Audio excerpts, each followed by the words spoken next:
সমগ্র বরাক উপত্যকা সহ বিভিন্ন এলাকার গুরুত্বপূর্ণ খবরের মধ্যে স্বাগতম।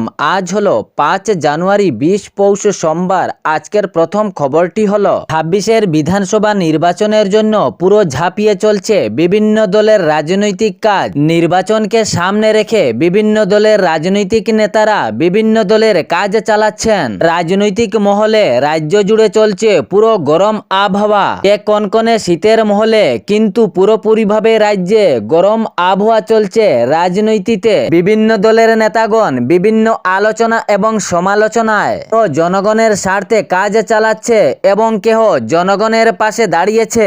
বিভিন্নভাবে জনগণের মন জয় করারও চেষ্টা বিভিন্ন রাজনৈতিক দলের নেতাগণের। অসম প্রদেশ কংগ্রেস গৌরব গগৈ জানিয়েছেন, বিজেপি যতই শক্তি প্রদর্শন করুক না কেন এবার লড়াই হাড্ডাহাড্ডি চলবে। বিজেপিকে নিশানা করেই চলবে কংগ্রেস দলের হাড্ডাহাড্ডি লড়াই। তিনি আরও জানিয়েছেন, রাজ্যের জনগণ ভালোভাবেই বুঝতে পেরেছেন বিজেপি সরকার জনগণের জন্য কি কল্যাণমূলক কাজ চালিয়েছে। জনগণের স্বার্থে বিজেপি কি কাজ করছে জনগণ ভালোভাবেই বুঝতে পারছে। কংগ্রেস দলের পক্ষ থেকে আরও জানানো হয়েছে, বিজেপি সরকার রাজ্যে যে অরুণোদয় শুরু করেছে, কংগ্রেস দল যদি 26-এর বিধানসভা নির্বাচনে জয়ী হয় তাহলে অরুণোদয়ের মতো কংগ্রেস দলও শুরু করবে মহিলাদের জন্য। আগামী 26-এর বিধানসভা নির্বাচনে যদি কংগ্রেস দল রাজ্যে আসে তাহলে মহিলাদের জন্য শুরু করবে নতুন অরুণোদয় প্রকল্পের অনুদান। যে অরুণোদয় প্রকল্পের অনুদান বিজেপি সরকার শুরু করেছে তেমনই রাশি সমেত শুরু করবে কংগ্রেসও এই প্রকল্পের অনুদান। বিজেপি যতই শক্তি প্রদর্শন করুক কোনো কাজ হবে না রাজ্যে, এবার চলবে হাড্ডাহাড্ডি লড়াই, জানালেন গৌরব গগৈ। এর পরবর্তী খবরটি হলো, সামাজিক মাধ্যমে বা সোশ্যাল মিডিয়ায় কোনো কিছু পোস্ট করার আগে ভালোভাবেই জেনে শুনে পোস্ট করবেন, যাহাতে কোনো কুমন্তব্য, সমাজ বিরোধী বা কোনো দ্বন্দ্বভাব এই শব্দতে আছে কিনা। যদি এরকম কোনো কুমন্তব্য বা সমাজ বিরোধী কোনো লাইন বা শব্দ থাকে তাহলে মহা বিপদে পড়ারও সম্ভাবনা রয়েছে। তবে এ বিষয়ে কন্টেন্ট ক্রিয়েটার সহ সাধারণ জনগণও খুবই সচেতন থাকবেন, সতর্ক থাকবেন। সোশ্যাল মিডিয়ার যে কোনো পোস্ট, ভিডিও হোক বা ফটো হোক, লাইক শেয়ার কমেন্ট করতে খুবই সতর্ক, খুবই সাবধান থাকবেন, নইলে আপনিও মহা বিপদের সম্মুখে পড়তে পারেন। এর পরবর্তী খবরটি হলো, রেশন কার্ডের গ্রাহকরা বিনামূল্যে পাবেন চিনি, লবণ ও ডাল। প্রথমে যে 117 টাকায় পেতেন এরপর 100 টাকায়, কিন্তু তাহা বিনামূল্যে পাওয়ার ঘোষণা করলেন অসমের মুখ্যমন্ত্রী ডক্টর হিমন্ত বিশ্ব শর্মা। যাহারা রেশন কার্ডের হিতাধিকারী রয়েছেন তাহাদের জন্য এ সুখবর দিলেন অসমের মুখ্যমন্ত্রী। রেশন কার্ডের গ্রাহকদের জন্য তিনি শুরু করেছিলেন 1 কেজি চিনি, 1 কেজি লবণ এবং 1 কেজি ডাল। আর রেহাই মূল্যে রেশন কার্ডের গ্রাহকরা পেতেন প্রথমেই 117 টাকায়, তারপর চলতি মাসে করা হয়েছে 117 টাকার পরিবর্তে 100 টাকা। কিন্তু অসমের মুখ্যমন্ত্রী ডক্টর হিমন্ত বিশ্ব শর্মা জানিয়েছেন, আগামী 26-এর বিধানসভা নির্বাচনে রাজ্যে আবার যদি বিজেপি সরকার আসে তাহলে রেশন কার্ডের গ্রাহকরা এ 3 সামগ্রী বিনামূল্যে পাবেন। রেশন কার্ডের হিতাধিকারীদের জন্য দিলেন এ সুখবর। রেশন কার্ডের গ্রাহকরা বিনামূল্যে পাবেন 1 কেজি চিনি, 1 কেজি লবণ ও 1 কেজি ডাল। এর পরবর্তী খবরটি হলো, অসম বন্ধের ডাক দিয়েছে অসমের জাতীয় সংগঠন আক্রোশ। আগামী 9 জানুয়ারি অসম বন্ধের ডাক। গোটা রাজ্য স্তব্ধ, বন্ধ থাকবে দোকানপাট সহ গাড়ি চলাচল। আগামী 9 জানুয়ারি পুরো অসম বন্ধের ডাক অসমের জাতীয় সংগঠন আক্রোশের পক্ষ থেকে। অসম বন্ধের ডাক দেওয়া হয়েছে 12 ঘন্টার জন্য। বিশেষ করে ধর্মের রাজনীতির বন্ধের দাবিতে এই অসম বন্ধের ডাক 12 ঘন্টার জন্য। দোকানপাট সহ গাড়ি চলাচল বন্ধ রাখার আহ্বান।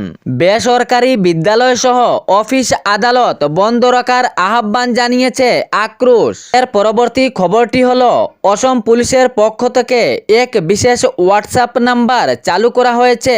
মেসেজ করুন, তদন্ত দ্রুত শুরু হবে। বলে অসম পুলিশ শুরু করেছে এক বিশেষ হোয়াটসঅ্যাপ নাম্বার। চুরি ডাকাতি বা অবৈধ কোনো জিনিস থামাতে এ ধরনের হোয়াটসঅ্যাপ নাম্বার চালু করেছে অসম পুলিশ। সরকারি কাজে বা কোনো কাজে যদি কেউ দুর্নীতি করে তবে এক কপি ফটো তুলে দেন এ হোয়াটসঅ্যাপে মেসেজ করে দ্রুত তদন্ত হবে অসম পুলিশের পক্ষ থেকে।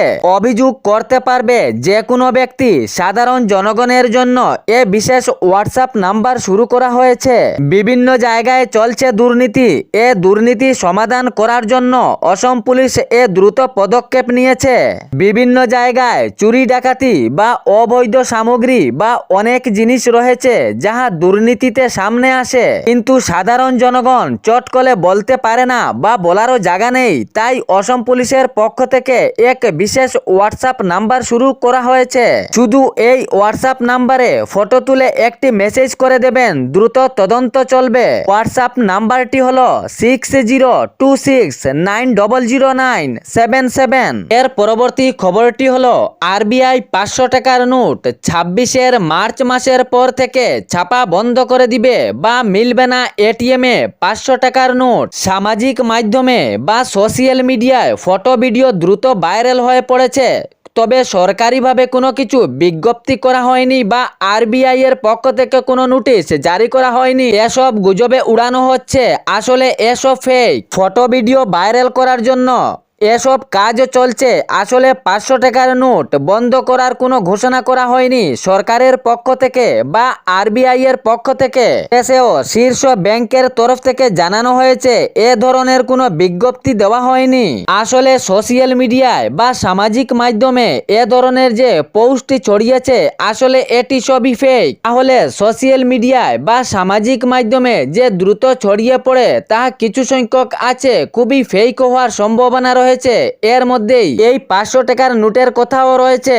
এই গুজবগুলোতে আপনারা কান দেবেন না, আসলে এগুলো ফেক। আরবিআই এর পক্ষ থেকে এ ধরনের কোনো নোটিশ জারি করা হয়নি বা সরকারিভাবে এ ধরনের কোনো নোটিশ জারি করা হয়নি।